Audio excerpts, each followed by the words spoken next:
প্রিয় প্রণয়িনী পর্ব সংখ্যা ৮ প্রথম অংশ লেখনিতা জান্নাত নুসরাত। মেঘের আড়ালে ঢেকে গিয়েছে তারারা। মেঘ ধীরে ধীরে অগ্রসর হচ্ছে গোলাকার আলো ছড়ানো চাঁদটার দিকে। কিছুক্ষণের মধ্যেই মেঘের আড়ালে ঢেকে গেল গোলাকার চাঁদ। দু একক্ষণ কাটার পর মেঘ গর্জন তুলে আকাশ কাঁপিয়ে বজ্রপাত করল। তারপর আবার সব নিস্তব্ধ হয়ে গেল। এইরকম অনেকক্ষণ কাটল, বৃষ্টি আসার আগ পর্যন্ত। বাতাসের আর বজ্রপাতের তাণ্ডব। আজ আর ঝিরিঝিরি বৃষ্টি দিয়ে শুরু হলো না। শাঁসা বাতাসের সাথে বড় বড় ফোঁটা নিয়ে মাটিতে পতিত হলো বৃষ্টি। আর সেই বৃষ্টির ছিটে এসে গায়ে লাগতে লাগলো ইশরাতের। ইশরাত বৃষ্টি একেবারে পছন্দ করে না। পছন্দ না হওয়ারও কারণ আছে। বৃষ্টির পানি গায়ে লাগলে তার 10 মিনিটের ভেতর মাথা ব্যথা শুরু হয়, হাঁচি দিতে শুরু করে। আর তাই বৃষ্টির ফোঁটা গায়ে লাগতেই বারান্দা থেকে দ্রুত পায়ে রুমে ফিরে আসলো ইশরাত। বারান্দা থেকে বৃষ্টির পানি রুমে ঢুকতে না পারে তাই টেনে লাগিয়ে দিল স্লাইডিং দরজা। নুসরাত বাড়িতে নেই। গত সপ্তাহে ব্রাহ্মণবাড়িয়া গিয়েছে সৌরভীকে নিয়ে। নাসির সাহেব প্রথমে একা ছাড়তে রাজি হচ্ছিলেন না। কি নাকি অঘটন ঘটায় ওখানে গিয়ে। এই মেয়ের উপর তিনি নখ পরিমাণ বিশ্বাস করেন না। হয়েছে তো ওনার মতোই ঘাড়তেরা, নিজে যা ভালো বুঝে তাই করে। অন্য সেখানে বুঝিয়ে মরে যাক, ওসব সে শুনবে না। আমি যা বুঝেছি ঠিক তাই, অন্যরা যা বুঝেছে সব ভুল। তাই নাসির সাহেব ছাড়তে চাচ্ছিলেন না। কিন্তু নাছরবান্দা নুসরাত ব্রাহ্মণবাড়িয়া যাবে মানে যাবে। একবার যখন ঠিক করেছে সে যাবে, তার মানে সে যাবেই ওখানে। হয়তো নিজে যাবে, নয়তো ওর রুহও ওখানে যাবে। নাসির সাহেবকে মানাতে না দেখে হাতে পায়ে ধরে পুরো একটা দিন লটকে বসে রয়েছিল।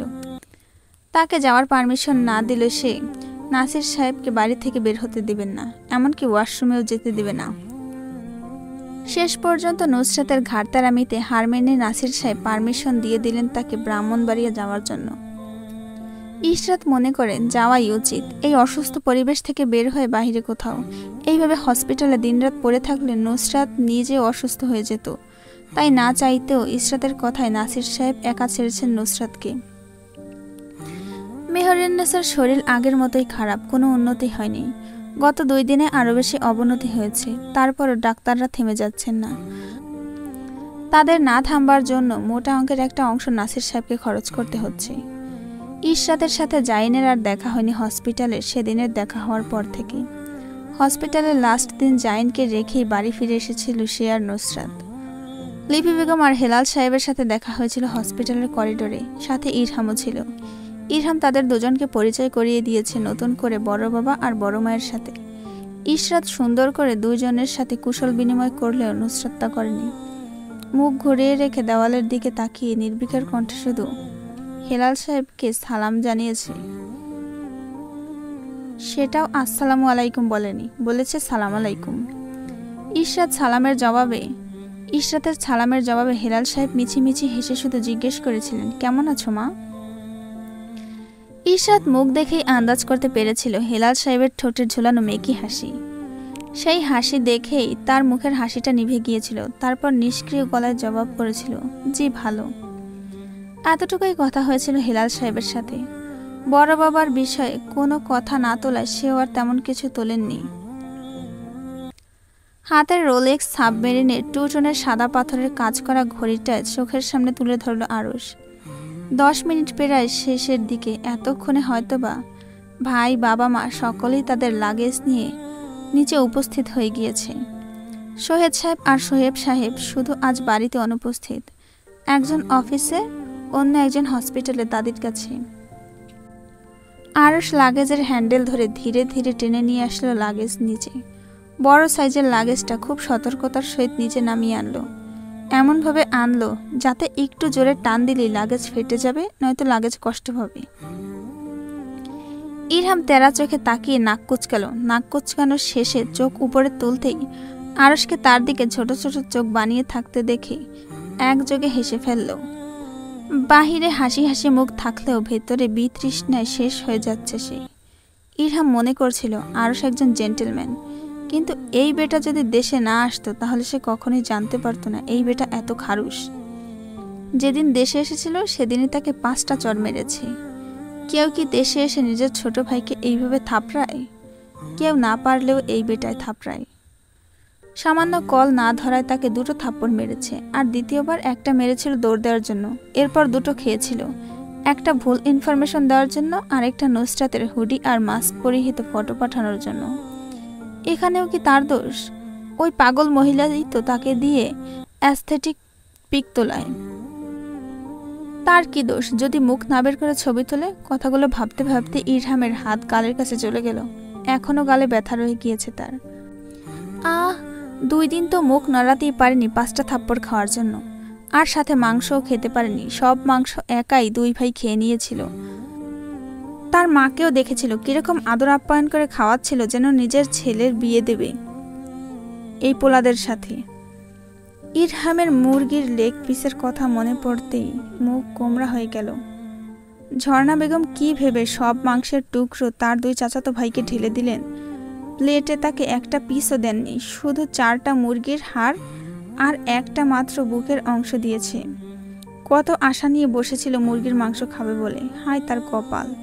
তার কপালে জুটেছে মুরগির মাত্র 4টা হাড় আর 1 টুকরো বুকের অংশ, তাও তার তর্জনী আঙুলের মতো ছোট। খাবার না খেতে পেয়ে রোগা হয়ে যাওয়ার জন্য তার 2টো গার্লফ্রেন্ডও ভেগে গিয়েছে। হায় কপাল! জীবনটাই বেদনা হয়ে গেল। নিজের চিন্তা পাশে ফেলে সামনে তাকাতেই দেখল হেলাল সাহেবের লাকেজের চেন খোলা হচ্ছে। ইরহাম ভেবে নিল কি বের হবে এখান থেকে। তার চোখে ভেসে আসলো নুসরাতের হাতে থাকা মোবাইলের মতো দেখতে 7-8টা আইফোন, সাথে 10-12টা চকলেট বক্স। ইরহাম আরও ভাবল বিভিন্ন branded perfume, money bag, laptop, জুতো, কাপড় ইত্যাদি। যখন চিন্তা শেষ হলো তখন হাসি হাসি মুখ নিয়ে চোখ নিচের দিকে নামায়, আর তখনই তার হাসি মুখ নিমিষেই আধারে ঢেকে গেল। লাকেজের ভেতরে তার চিন্তা ভাবনা করা কোনো জিনিসই নেই, শুধু ঔষধ আর ঔষধ। গিফট দেখার জন্য আনচান করা মনটা ফুস করে নিভে গেল। মুখটা পেঁচার মতো করে চারিদিকে ঘোরালো। না, কেউ তার দিকে তাকিয়ে নেই। কেউ একবার তাকিয়ে দেখছে না তার দুঃখী দুঃখী মুখটা। এই জীবনটা বৃথা। এই সব কে নিয়ে আসে বিদেশ থেকে? নিজের মনের প্রশ্ন মুখে ফুটে আসলো। মৃদু কণ্ঠে ইরহাম জানতে চাইল, এইসবই নিয়ে এসেছেন, আর কিছু আনেননি? ইরহামের গোমরা মুখের দিকে তাকিয়ে হেলাল সাহেব অধর প্রসারিত করে হেসে জিজ্ঞেস করেন, আর কি নিয়ে আসব? এইগুলো দেব বলেই তো সবাইকে এখানে ডেকে আনছি। পছন্দ হয়নি? হেলাল সাহেবের প্রশ্নে ভিতরে ভিতরে কান্নায় ফেটে পড়া ইরহাম হে হে করে হেসে উঠল। তার কান্নাও আসছে, আবার হাসিও। এরা কারা? কোথা থেকে এসেছে? ঔষধ আবার কারো পছন্দ হয় ভাই? তাদের বাড়ির মানুষ কি সব অসুস্থ যে বড় বাবা বিদেশ থেকে টেনে টেনে ঔষধ নিয়ে আসছেন? পেটের ভেতর খিল মেরে কথাগুলো আটকে রাখলো। আজ তার ভাই নুসরাতটাকে বড় মিস করলো এই বাড়িতে। তার ভাইটা থাকলে বলতো, এইসব কে নিয়ে আসে? ফ্রান্স থেকে ফিরে আসা গরিব শ্লোক। দুঃখী মুখ বানিয়ে কথাগুলো বহু কষ্টে চেপে গিয়ে বলে উঠল, জি অনেক পছন্দ হয়েছে, কিন্তু এসব কে নিয়ে আসে বিদেশ থেকে টেনে? গলার নিচে আটকে থাকা কথাটা মুখ ফসকে বেরিয়ে গেল। কথাটা বের হতে দেরি হলো। সৈয়দ বাড়ির 2 কর্ত্রীর রাঙানো চোখ তার দিকে পড়তে দেরি হলো না। মা আর চাচির ধমকি দেওয়া চোখে তাকানো দেখে কথা পাল্টে নিল ইরহাম। হে হে করে হেসে উঠে বলল, স্লিপ অফ ঠ্যাং হয়ে গিয়েছে। আসলে আমার মনের ভেতরে এই কথা ছিল, তাই মুখ ফসকে বেরিয়ে গিয়েছে। আবারও সত্যি কথা বলে দেওয়া ইরহামের জিভ কাটে। আবার সত্যি বলে দিয়েছে সে। পরপরই আবার নিজের সত্যতা দেখে আবেগে আপ্লুত হয়ে পড়ে। মা চাচির দিকে না তাকিয়ে দেখা গেল একজনের হাতে ঝাড়ু আর অন্যজনের হাতে পায়ে জুতা নিয়ে দাঁড়িয়ে আছে। তাই নিজেকে শুধরে নিয়ে মোলায়েম কণ্ঠে বলে ওঠে, আমি বলতে চাইনি এইভাবে। ইরহামের কথায় কান না দিয়ে হেলাল সাহেব ধীরে ধীরে ঔষধের বক্সগুলো বের করে রাখতে শুরু করলেন। আর ইরহাম চোখ মুখ কুঁচকে বসে রয়। তারপরও মনের ভিতরে একটু আধটু আশার প্রদীপ জ্বলে। আরশ ভাই আর জাইন ভাইয়ের লাকেজ থেকে কিছু বের হবে, সেই আশা নিয়ে হাঁ করে লাকেজ দুটোর দিকে লোভী চোখে তাকিয়ে থাকে। চোখের সামনে ভাসে নানা রকম জিনিসপত্র। এবার জাইন লাকেজের চেন খুলে উপরের শাটার সরাতে ইরহামের চোখ বেরিয়ে আসে অক্ষিকোটরের ভেতর থেকে। চোখ গোল গোল করে এবার জাইন আর একবার মা চাচিদের মুখের দিকে তাকায়। এবার রোহিণী বেগম আর ঝর্ণা বেগম সমান অবাক হয়েছেন। আহান আর সুফি খাতুন গিয়েছেন নাসির মঞ্জিলে, তাই তারা এই মুহূর্তে এখানে উপস্থিত নেই। রোহিণী বেগম লাগেজের দিকে তাকিয়ে তার কথা বলার ভাষা হারিয়ে ফেলেছেন। একবার ঝর্ণা বেগমের দিকে, একবার লিপি বেগমের দিকে বিস্ময় নিয়ে ফিরে ফিরে বরংবার তাকাচ্ছেন। জাইনের লাগেজ থেকে বের হয়ে এসেছে ডাক্তারি বিভিন্ন প্রকার ইনস্ট্রুমেন্ট, স্টেথোস্কোপ, ল্যাক্রি ফ্লুইড, রিনাকোল নেই। পুরো লাগেজ এসব হাবিজাবি জিনিসে ভর্তি। ইরহামের লোভী হয়ে আসা চোখগুলো এসব দেখে আশা হারিয়ে ঝিমিয়ে গেল। ঠোঁট চেপে ধরে নিজের কান্না আটকে কিছু জিজ্ঞেস করতে যাবে, তার আগে জাইন জিজ্ঞেস করল, এরকম অদ্ভুতভাবে তাকিয়ে আছেন কেন বৌমা? আমি কি কিছু ভুল বলেছি?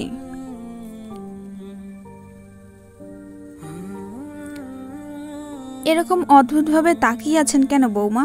আমি কি কিছু ভুল নিয়ে এসেছি? আসলে আপনাদের কাছে তো পরার কাপড় আছে, তাই আমার কাছে মনে হলো এইসব নিয়ে আসলে আপনাদের লাভ হবে। আমি স্টোরে যাওয়ার পর এইগুলো ছাড়া ভালো মন্দ আর কোনো জিনিস আমার চোখে লাগেনি, তাই নিয়ে আসলাম। পছন্দ হয়নি বৌমা আর ছোট আম্মু? রোহিণী বেগম ঠোঁট টিপে হাসি আটকালেন। যেখানে সেখানে হেসে দেওয়ার ভোম আছে তার। কোনোরকম ঠোঁট চেপে হাসি ধরে আটকে রেখে আওড়ান, হ্যাঁ বাবা, অনেক পছন্দ হয়েছে। ইরহাম তাদের কথার মধ্যে ফোরন কেটে জিজ্ঞেস করলো, ভাইয়া আরেকটা লাগেজ নিয়ে আসছিলে না তুমি, ওইটাই কি? জায়েন শান্ত চোখ ঘোরায় ইরহামের দিকে, কাম অ্যান্ড কম্পোজড গলায় বলে ওঠে, এসব আমার পড়ার জিনিস। ইরহাম আরেকটা কথা বলতে নেবে, এর মধ্যে আরশ তার লাগেজ খুলল। সেখান থেকে বের হয়ে আসলো বিভিন্ন ব্র্যান্ডেড ঘড়ি। প্রায় 90% ঘড়ি হলো রোলেক্স সাবমেরিন 2 টনের সাদা পাথরের কাজ করা। ইরহাম হাঁ করে তাকিয়ে রইল। সে একবার দেখছিল ঘড়িগুলোর দিকে। প্রাইস প্রায় 2 লক্ষ টাকা প্রত্যেকটা ঘড়ির। ইরহামের হাঁ করে তাকিয়ে থাকা আরশ দেখল না। সে হাসকি গলায় রাশভারী কণ্ঠে বলল, শপে যাওয়ার পর এইগুলো ছাড়া আমার চোখে কিছুই লাগেনি, তাই নিজের জন্য কিনে নিয়ে এসেছি এইসব। ইরহামের ঘড়ি পাওয়ার আশায় উৎফুল্ল হয়ে মনটা ফুস করে নিভে গেল। ঠান্ডা থাকা মেজাজ খিজে গেল 1 মিনিটে। দাঁতে দাঁত চেপে বসে রইল। ইরহাম তার গার্লফ্রেন্ডদের কাছে গাপ্পা মেরেছিল, আমার কাজিনরা এই আনবে সেই আনবে, আর এরা কি নিয়ে এসেছে? একজন ঔষধের ঠেলা নিয়ে এসেছে, আরেকজন নিয়ে এসেছে ডাক্তারি জিনিসের ঠেলা। যে একজন বেঁচে ছিল সেই বেটা নিয়ে এসেছে ঘড়ি, তাও আবার নিজের জন্য সব। হা! ইরহাম ফুস করে শ্বাস ফেলল। লিপি বেগম কর্কশ কণ্ঠে হেলাল সাহেবকে জিজ্ঞেস করেন, আপনাকে এসব কে আনতে বলেছে? হেলাল সাহেব উৎফুল্ল কণ্ঠে বললেন, আমি জাইনের কাছে সাজেশন চেয়েছিলাম। তোমার ছেলেই তো আমায় এসব আনার জন্য সাজেশন দিল। বলল এইগুলো নিয়ে আসলে রোহিণী, ইরহাম, ফুপি, আহান আর ঝর্ণা মুখ হাঁ হয়ে যাবে। ইরহাম তেরা চোখে তাকিয়ে মিনমিন করে আওড়ায়, এগুলো দেখেই তো মুখ হাই রয়ে গেছে, এখন তো আর আটকাচ্ছেই না। লিপি বেগম এবার লাকেজ খুললেন। সেখান থেকে বের হয়ে আসলো বিভিন্ন প্রকার জিনিসপত্র, কফি পাউডার, ফ্রাই প্যান, ছোট বড় চামচ, মশলা রাখার কৌটা, খুন্তি, frozen fish, Nutrela, chocolate syrup, বোরকা, হিজাব, অর্নামেন্টস ইত্যাদি। এই জিনিসগুলো দেখে রোহিণী বেগম আর ঝর্ণা বেগমের চোখ চকচক করে উঠল। মা চাচির চকচকে চোখ দেখে ইরহাম আবার হতাশ হলো। এই পরিবারের উপর সে পুরাই হতাশ। হেলাল সাহেব হঠাৎ বলে উঠলেন, আরে ইরহাম, তোর জন্য আমি জুতা আর চশমা নিয়ে এসেছিলাম, ওইগুলো দিতে ভুলেই গিয়েছি। হেলাল সাহেবের কথা শুনে ঝিমিয়ে পড়া ইরহামের মন এবার কিছুটা সতেজ হলো। চকচক করতে থাকা চোখগুলো নিয়ে হাঁ করে তাকিয়ে রইল হেলাল সাহেবের যাওয়ার পথে। কিয়ৎকাল অতিবাহিত হওয়ার পর হেলাল সাহেব হাতে একজোড়া নাইকের জুতা আর একটা বাচ্চাদের কালো চশমা নিয়ে আসলেন। ইরহাম চশমার দিকে ধ্যান না দিয়ে হাঁ করে নাইকের বুট জুতার দিকে তাকিয়ে রয়। জুতো জোড়া হেলাল সাহেব সেন্টার টেবিলের উপর রাখতেই চারিদিকে লাল নীল সবুজ আলো জ্বলে ওঠে। সেকেন্ডের ভেতর ইরহামের হাসি হাসি মুখ কালো হয়ে গেল। অসহ্যকর কণ্ঠে বলে উঠল, বড় আব্বু, বাচ্চাদের লাল নীল কালার বিশিষ্ট জুতা আমার জন্য নিয়ে এসেছেন কেন? আমি কি বাচ্চা? হেলাল সাহেব ঈষৎ হাসলেন। হাসিটা সুচারু গিয়ে গায়ে লাগলো ইরহামের। হেসে নিয়ে হেলাল সাহেব বলতে লাগলেন, তুই তো আমাদের কাছে সেই ছোট্ট বাচ্চা ইরহাম, যে আমার কোলে উঠে প্রস্রাব করে দিত। ইরহামের রাগ মেজাজে চড়ে গেল। রাগে তেতিয়ে ওঠা মস্তিষ্ক ঠোঁটে ঠোঁট চেপে ঢাকার চেষ্টা করলো। সেই সময় হেলাল সাহেব আবার বললেন, সেই তো সেদিনের কথা, তুই আমার কোলে উঠে প্রস্রাব করে ভ্যা ভ্যা করে কান্না করে দিতি। এর মধ্যেই আগমন ঘটল সৈয়দ বাড়িতে সৈয়দ সাহেবের। হেলাল সাহেব সৈয়দ সাহেবকে দেখেই প্রশ্নাত্মক চোখে তাকিয়ে গম্ভীর কণ্ঠে জিজ্ঞেস করলেন, তুই তুই এখন বাড়িতে, তাহলে আমার কাছে কে? সোহেব সাহেব সোফায় বসতে বসতে বললেন, মেজো ভাই আর ফুফি ওখানে গিয়েছে। হেলাল সাহেব আর কিছু জিজ্ঞেস করলেন না, চোখ ফিরিয়ে নিয়ে তাকালেন ইরহামের দিকে, কোমল কণ্ঠে বললেন, পরে দেখা কিরকম লাগে তোকে। ইরহাম নাক ফুলায়, কপালে ভাঁজ ফেলে বলে, বড় আব্বু, আমি বাচ্চা নই যে এইসব। কথা শেষ হওয়ার আগেই গালে হালকা হাতের থাপ্পড় পড়ল। ইরহাম বিরস মুখে তাকায় বাবার দিকে, রেগে ফোঁস করে উঠে বলে, আব্বু মারলে কেন? সোহেব সাহেব ধমক দিয়ে বলে ওঠেন, বড় ভাই যা বলছে তা করো চুপচাপ। বাপের থাপ্পড় সাথে ফিরে এক ধমক খেয়ে ইরহামের মুখ চুপসে গেল। অস্তমিত রবির ন্যায় রক্তিম মুখ বানিয়ে লাল নীল জুতা জোড়া পরে নিল। তারপর বাচ্চাদের কালো চশমাটা সোহেব সাহেব ইরহামকে পরিয়ে দিলেন। সামনের দিকে 2 আঙুল এনে দাঁড় করালেন। হেলাল সাহেব আবেগে আপ্লুত হয়ে যাওয়া স্বরে বললেন, কতটা সুন্দর লাগছে তোকে, নজর না লাগুক। রুহিণী, একটা নজর টিকা পরিয়ে দাও ইরহামকে। রুহিণী জি ভাই বলে চলে গেলেন রুমের দিকে। জাইন অনেকক্ষণ হলো রুমে চলে গিয়েছে। আরশ বসে বসে হেলাল সাহেব আর ইরহামের নাটক দেখছিল। এতক্ষণ কোনো মতে হাসি আটকাতে পারলো, এবার আর পারল না। ঠোঁটে ঠোঁট চেপে ধরে এক হাত কপালে চেপে উল্টো দিকে তাকিয়ে হাসি আটকানোর বৃথা প্রয়াস করল। তখনই রোহিণী হাতে একটা কাজল নিয়ে আসলেন, আর সেটা ইরহামের কপালে গোল করে একপাশে সুন্দর করে লাগিয়ে দিলেন। সোহেব ইরহামের তর্জনী আর মধ্যমা আঙুল সামনে এনে ভি আকৃতির করে সোজা করে দাঁড় করিয়ে দিলেন। ইরহাম বিড়বিড় করে বলল, একটা ফিডার এনে গলায় ঝুলিয়ে দাও, তাহলেই সবকিছু পূর্ণ হয়ে যাবে। হেলাল সাহেব ফোন বের করে বললেন, চিজ ইরহাম, চিজ। ইরহাম দাঁত বের করে হাসতেই হেলাল সাহেব ঠাস করে ফটো তুলে ফেললেন। মমো রাস্তার পাশ দিয়ে হেঁটে যাচ্ছিল। ঢাকা শহর হওয়ায় চারিদিক থেকে গাড়ি চলাচল, সাথে হর্নের আওয়াজ আসছে। বাংলাদেশের সবচেয়ে ব্যস্ত নগরী হয়তোবা ঢাকা, আর শান্ত নগরী হয়তোবা সিলেট। তাই মমর অনেক সময় বিরক্ত লাগে ঢাকা শহরটাকে। আজ যদি বিশ্ববিদ্যালয়ে চান্স না হতো, তাহলে সেও বাড়িতে বসে থাকতে পারত নুসরাতের মতো। মেয়েটার কি জীবন! এইচএসসি দেওয়ার পর বলল আর পড়বে না, আর পড়লই না। মেজো মামা নুসরাতের কথার তোয়াক্কা না করে জোর করে নিয়ে ভর্তি করিয়ে দিয়েছেন সাস্টে। অনার্স ফার্স্ট ইয়ারে 2 ক্লাস করার পর অ্যাসাইনমেন্ট প্রফেসররা ঠেলা ভরে যখন দিল, এরপর আর সাস্টের আশেপাশে গিয়েও ভিড়ল না। কথাগুলো ভাবতে ভাবতেই হাঁটছিল মোমো। তখন এই যানজট পরিবেশে বেদ করে মোমোর ফোন বেজে উঠল। মোমোর ফোনটা পকেট থেকে বের করে কল ধরতেই ইশরাতের ধমক ভেসে আসলো। মোমো মনে করল, ভুলে আজ নুসরাতের ভূত ইশরাতের উপর ভর করেছে, তাই ভরকে গিয়ে কিছুক্ষণ কথা বলার ভাষা হারিয়ে ফেলল। ওপাশ থেকে ইশরাত আবার জিজ্ঞেস করল, কি রে, কথা বলছিস না কেন? মোমো নিজেকে সামনে মোলায়েম কণ্ঠে বলে ওঠে, কি হয়েছে আপু, এইভাবে ধমকাচ্ছ কেন আজ? নুসরাতের ভূত কি তোমার উপর ভর করেছে? ইশরাত সেই কথার প্রতিউত্তর করল না, নরম কণ্ঠে জিজ্ঞেস করে, কবে আসছিস বাড়িতে? আম্মু তোর কথা বলতে বলতে আমার কান পচিয়ে ফেললো, আসবি কবে তুই? মোমো চারিদিক থেকে আসা গাড়ির শব্দে একটা কথাও পরিষ্কার শুনল না, তাই তাড়াহুড়া কণ্ঠে ইশরাতকে বলে, আপু আমি তোমাকে হোটেলে গিয়ে কল ব্যাক করি, এখন একটু বাহিরে এসেছি। তুমি জিজ্ঞেস করতে আমার শরীর কেমন? আলহামদুলিল্লাহ ভালো আছি, পরে কথা বলছি। কথাটা শেষ করে ইশরাতকে কথা বলার সুযোগ না দিয়ে ফোন রেখে দিল মোমো। সামনের দিকে হাঁটতে হাঁটতে শব্দ করে দীর্ঘশ্বাস ফেলল মেয়েটা। গত আধ ঘন্টা যাবৎ আরশকে সামনে বসিয়ে রেখে হেলাল সাহেব চুপ করে বসে আছেন। আরশও চুপ করে হেলাল সাহেবের সামনে বসে মোবাইলে কিছু একটা ঘাটাঘাটি করছে। দুজনে আরও কিছুক্ষণ চুপ করে বসে সময় অতিবাহিত করলেন। হেলাল সাহেব এবার নিজের গোমরামির শেকল ভেঙে গলা খাকারি দিলেন। গলা খাকারি দেওয়ার শব্দেই আরশ নিজের বিচ্ছিন্ন হওয়া মস্তিষ্ক সেটা আবার বাস্তবতায় ফিরে আনলো। প্যান্টের পকেটে মোবাইল ঢুকিয়ে রেখে নড়েচড়ে বসলো, 2 হাত কোলে এনে রাখলো, গম্ভীর দৃষ্টি স্থির রাখলো হেলাল সাহেবের দিকে। হেলাল সাহেব আরশের সরাসরি চোখে তাকানোতে একটু ভড়কে গেলেন। এতক্ষণে সাজানো কথাগুলো মস্তিষ্ক থেকে এক নিমেষে ধূলিসাৎ হয়ে গেল। হেলাল সাহেব আর চোখে দেখলেন আরশকে। উজ্জ্বল শ্যামবর্ণের মুখটা শক্ত করে রেখেছে, পরনে কালো রঙের ওভারসাইজ টি শার্ট আর পায়ের টাকনুর উপর পর্যন্ত ফোল্ড করে রাখা কার্গো প্যান্ট, মাথায় সাদা রঙের একটা টুপি। মসজিদে যাওয়ার জন্য রেডি হয়েছে হয়তোবা। হেলাল সাহেব নিজের অতর্কিত চিন্তাগুলো পাশে ফেলে দিয়ে নরম কণ্ঠে বললেন, তোমাকে 1 সপ্তাহের জন্য আউট অফ সিলেট যেতে হবে। আরও শক্ত করে রাখা মুখটা আরেকটু শক্ত করে ফেলল। দাঁতের কপাটি চেপে ধারালো কণ্ঠে প্রশ্ন ছুড়ে দিল বাবার উদ্দেশ্যে, কেন? আরশকে প্রশ্ন ছুড়ে দিতে দেখে একটু নিজের জায়গা থেকে টলে গেলেন হেলাল সাহেব।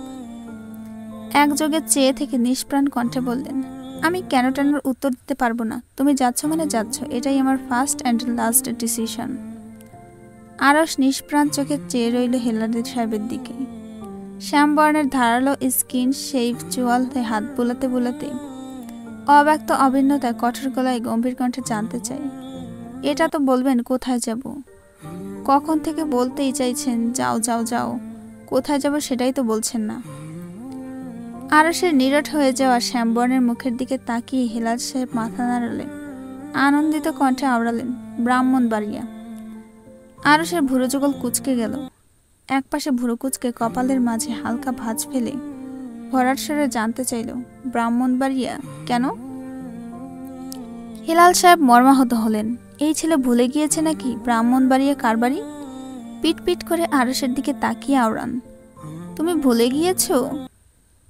তোমার হবু আজ দেশে আসছে, আগামীকাল তুমি ওদের ওখানে যাচ্ছ। আমি সব ব্যবস্থা করে নিয়েছি, আর ওদের বলে দিচ্ছি তুমি ওখানে যাচ্ছ। 1 সপ্তাহ ওখানে থেকে মাহাদি আর আনিকাকে নিয়ে আসবে এই বাড়িতে। বুঝছো আমার কথা, নাকি আবার বুঝাবো? আরশ হ্যাঁ না কোনো উত্তর করল না। অনুমতির তোয়াক্কা না করে উঠে দাঁড়ালো বসা থেকে, বড় বড় পা ফেলে বেরিয়ে গেল রুমের বাহিরে। মুখ দেখে বোঝা গেল না ভেতরে কি চলছে বা কি ভাবছে। উপর থেকে দেখে এতটুকু ঠাউর করা গেল, উজ্জ্বল শ্যামবর্ণের পুরুষটি লম্বাটে মুখটা আরও বেশি গম্ভীর হয়ে পড়েছে। বের হতে হতে যখন দাঁত দিয়ে ঠোঁট কামড়ে ধরল, আলগোছে গালের পাশ দিয়ে ছোট্ট একটা গর্তের সৃষ্টি হলো, যা উজ্জ্বল শ্যামবর্ণের মুখটা আরও বেশি আকর্ষণীয় করে তুলল।